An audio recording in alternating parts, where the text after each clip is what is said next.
அனைவருக்கும் வெற்றி தமிழ் பயிற்சி அகாடமியின் சார்பாக இனிய வணக்கம்.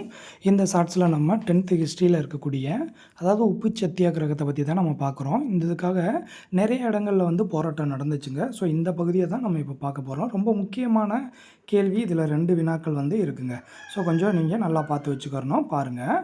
ஸோ அதாவது வந்து தமிழகத்தில் இருக்கக்கூடிய மாவட்டங்கள் எல்லா பகுதியிலையுமே வந்து இந்த உப்பு சத்தியாகிரகத்தினால அங்கங்கே போராட்டங்கள் நடைபெற்றுச்சு. ஸோ அதில் வந்து சென்னைக்கு அருகே இருக்கக்கூடிய உதயவனத்தில் வந்து ஒரு முகாமை அமைத்தவர்கள் யார் அப்படின்னா டி. பிரகாசம், டி. நாகேஸ்வர ராவ். சரியாங்க, இது ஆல்ரெடி கேட்ட கேள்விங்க. சரியாங்க. ஸோ இந்த மாதிரி முகாம் அமைச்சு என்ன பண்ணுறாங்க அப்படின்னா அதுக்கு வந்து ஆதரவு தெரிவிக்கிறாங்க. அப்போ ஆங்கிலேயர்கள் வந்து இரும்பு கரம் கொண்டு இவங்களை வந்து அடக்குறாங்க. சரியாங்க. ஸோ அப்போ அந்த மாதிரி அவங்கள கைது செஞ்சு உள்ளே போடும்போது சென்னை முழுவதும் வந்து என்ன ஆகுது அப்படின்னா கடையடைப்பு போராட்டம் வந்து நடைபெறுதுங்க. அதுக்கப்புறம் பார்த்தீங்க அப்படின்னா திருவல்லிக்கேணி. சரியாங்க. ஸோ இந்த திருவல்லிக்கேணியில் வந்து ட்ரிபிள் கேணின்னு இன்றைக்கி சொல்கிறோம் நம்ம. ஸோ இந்த திருவல்லிக்கேணியில் 1930 ஏப்ரல் 27 வந்து காவல்துறையோட மோதல் ஏற்பட்டுச்சு. கிட்டத்தட்ட ஒரு 3 மணி நேரம் காவல்துறையோட மோதல் நடந்துச்சு. அதில் 3 பேர் வந்து என்ன பண்ணுறாங்க, இறந்து போகிறாங்க. சரியாங்க.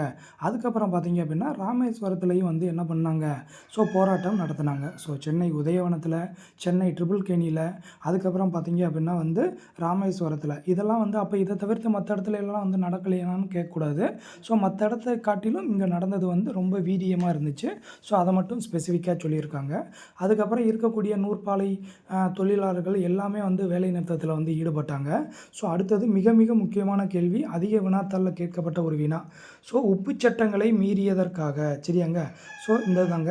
ஸோ உப்பு சட்டங்களை மீறியதற்காக அபராதம் கட்டிய முதல் பெண்மணி யார் அப்படின்னு பார்த்தீங்க அப்படின்னா ருக்மணி லட்சுமிபதி. ரொம்ப ரொம்ப முக்கியமான வினாங்கள், அதிக வினாத்தாளில் கேட்கப்பட்டது. சரிங்களா. ஸோ உப்பு சட்டங்களை மீறியதற்காக அபராதம் கட்டிய முதல் பெண்மணி யார் அப்படின்னா ருக்குமணி லட்சுமிபதி. சரியாங்க. அதுக்கப்புறம் பார்த்தீங்க அப்படின்னா பரவலாக நம்ம வந்து ஆரியா அப்படின்னு சொல்லி அழைக்கப்பட்ட பாஷ்யம் வந்து புனித சார்ஜ் கோட்டையோட உச்சியில் தேசிய கொடியை 1932 ஜனவரி 26 ஏற்றினார். ஞாபகம் வச்சுக்கோங்க. ஆரியா என்று பரவலாக அறியப்படக்கூடிய பாஷ்யம் அப்படின்றவர். சரியாங்க.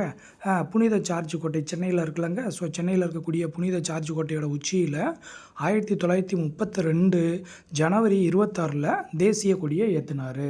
ஸோ இந்த 2 கேள்வியுமே மிக மிக முக்கியமான கேள்விகள், அடிக்கடி வினாத்தாளில் கேட்டிருக்காங்க.